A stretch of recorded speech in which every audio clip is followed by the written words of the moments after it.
L'été de mes 12 ans, j'ai passé 2 semaines dans une petite ville des États-Unis, dans une sorte de colonie de vacances pour filles. Et probablement parce que j'étais la seule française, on venait me répéter à longueur de journée « Voulez-vous coucher avec moi ce soir ?» On était en 2002, et l'été d'avant, Moulin Rouge avait eu le succès phénoménal qu'on lui connaît. En 2002 donc, la French Touch avait essaimé outre-Atlantique et dans le monde entier sous cette image de carte postale d'un Montmartre de la fin du 19e siècle, des cabarets et des filles de joie. Ça m'agaçait un peu, mais j'étais contente qu'on parle aussi ma langue et mon pays. Alors pour préparer ce talk sur l'esprit français, j'ai voulu justement réfléchir à ces productions culturelles produites dans d'autres pays, mais qui parlent de nous, qui parlent de la France, qui nous agacent parfois un petit peu parce qu'elles nous stéréotypent, mais qui ont suffisamment d'audience pour influencer l'image que le monde entier porte sur la France. J'ai pensé bien sûr à Midnight in Paris de Woody Allen ou au dernier Wes Anderson, mais ce sont peut-être des productions encore trop confidentielles. Donc je me suis intéressée pour ce talk à un phénomène récent sur une plateforme américaine qui a 1,2 million de followers sur Instagram. Donc pour ce talk, j'ai regardé le premier épisode de la série Emily in Paris. Alors c'est une série très critiquée, je suis d'accord, c'est très caricatural, mais ce qui m'a surtout frappée, et c'est ça que j'ai envie qu'on retienne, c'est à quel point Paris inspire encore. C'est un fait, il y a 1,2 million de followers sur Instagram qui attendent désespérément la sortie de la saison 2. Et je pense que si aujourd'hui, la French Touch, l'image de la French Touch, elle nous dépasse, c'est une chance. Et c'est une chance qu'il faut cultiver. Je pense que pour que demain nous puissions faire rêver encore, il faut travailler ensemble à ouvrir la French Touch à des sensibilités différentes pour pouvoir demain parler à un maximum d'audience. C'est cette vision de la French Touch qui rassemble, que nous défendons avec mes équipes chez Singular depuis 2017. Une vision de la French Touch qui rassemble plutôt qu'elle ne va creuser le fossé entre, pour nous, d'un côté, les artistes dont il faut absolument parler parce que oui, ils vont pouvoir marquer l'histoire de l'art à tout jamais, et puis du coup, les amateurs, ou les collectionneurs d'art qui ont le savoir, qui ont du flair, qui savent investir sur les prochains artistes, et puis tous les autres amateurs d'art, vous et moi, qui probablement achetons une œuvre d'art tout simplement parce qu'elle nous fait vivre des émotions.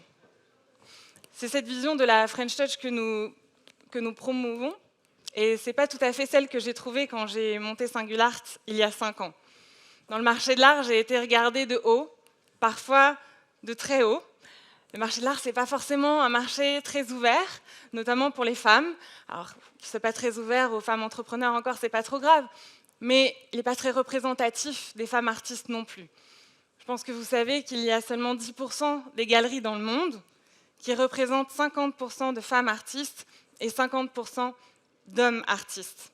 Et par conséquent, parce que je pense que c'est une conséquence, les collections de certains musées, même de la plupart des musées, comptent très peu d'œuvres créées par des femmes. Au MoMA, c'est 11% seulement. Chez Singular, probablement parce que la plateforme digitale que nous avons, le médium digital, le permet plus facilement, nous représentons depuis 2017 50% de femmes artistes. Et moi, je vois une corrélation très forte dans le fait qu'aujourd'hui, parmi nos collectionneurs, nous comptons aussi en Europe et aux États-Unis 50% de femmes collectionneurs. Je pense que nous avons encore beaucoup à travailler pour nous ouvrir à des sensibilités encore différentes, pour demain parler à un maximum d'audience, de public. Ça, c'est le premier pilier de la vision de la French Touch dont nous faisons la promotion chez Singular. La deuxième, c'est que nous voulons remettre l'émotion au cœur du rôle qu'ont les artistes à jouer dans la société. L'émotion au cœur du rôle que nous avons à jouer en tant qu'industrie créative pour transformer la société. Je pense qu'il est un peu prétentieux de ne vouloir parler que des artistes, encore une fois, qui ont vocation à changer l'histoire de l'art. Prétentieux parce que tout simplement, on ne sait pas ce qui restera. Qui aurait pu prédire Van Gogh? Et puis tout simplement, il y en a si peu. Quand je lis les commentaires de nos clients qui nous disent à quel point l'œuvre qu'ils ont achetée, avec laquelle ils vivent désormais au quotidien, transforme leur vie, je me dis que nous avons fait notre part. Je me dis aussi qu'investir dans le fait de donner des émotions au monde entier, c'est créer un écosystème positif qui, lui, aura le potentiel d'aller plus loin et de changer l'histoire de l'art.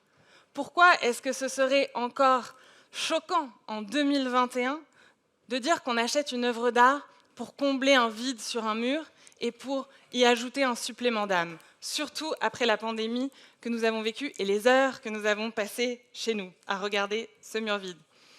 Je vais vous parler de la Hollande à la fin du XVIe siècle. La Hollande, ce grand pays qui a marqué l'histoire de l'art. À la fin du XVIe siècle, dans les grandes maisons hollandaises, chaque pièce comptait entre 30 et 50 toiles. Alors, vu le nombre que ça représente, ne serait-ce que dans une maison, vous imaginez bien qu'elles ne pouvaient pas toutes être signées Rembrandt. Et d'ailleurs, Rembrandt n'était pas du tout l'artiste le plus coté, ni le plus connu, ni le mieux payé en son temps.